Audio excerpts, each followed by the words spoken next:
నమ్మించి ముంచినారే దొంగ దెబ్బదీసినారే, నమ్మించి ముంచినారే దొంగ దెబ్బదీసినారే.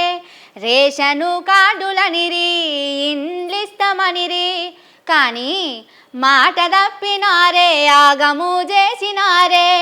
అందర్నీ నమ్మించి ముంచినారే దొంగ దెబ్బదీసినారే. ఇగో ఇప్పుడు రాష్ట్రంలో ఉన్న పేదోళ్ళంతా ఇదే పాట పాడుకుంటున్నారులా, ఎందుకంటారా? నమ్మితే నడిచెట్ల ముంచినట్టే ఉన్నది పోండ్రి సర్కారోళ్ళ కథ.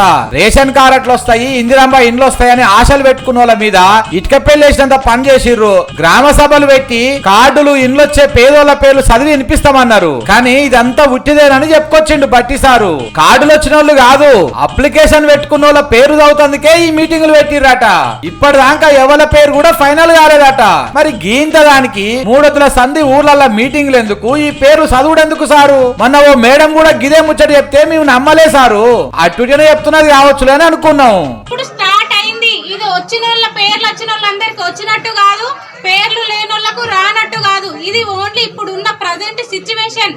కానీ జనాలను మత్పరిచుట్ల మిమ్మల్ని మించో ఉండరు పోండ్రి. చిన్న పొలగాండ్లకు చాక్లెట్ల ఆశ చూపించినట్టే మీరు పథకాల ఆశ చూపిస్తున్నారు.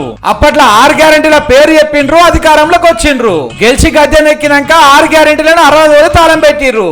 అయితే ఇంకా 4 రోజులకు ప్రజాపాలన అప్లికేషన్ల దుకాణం తెరిచిర్రు.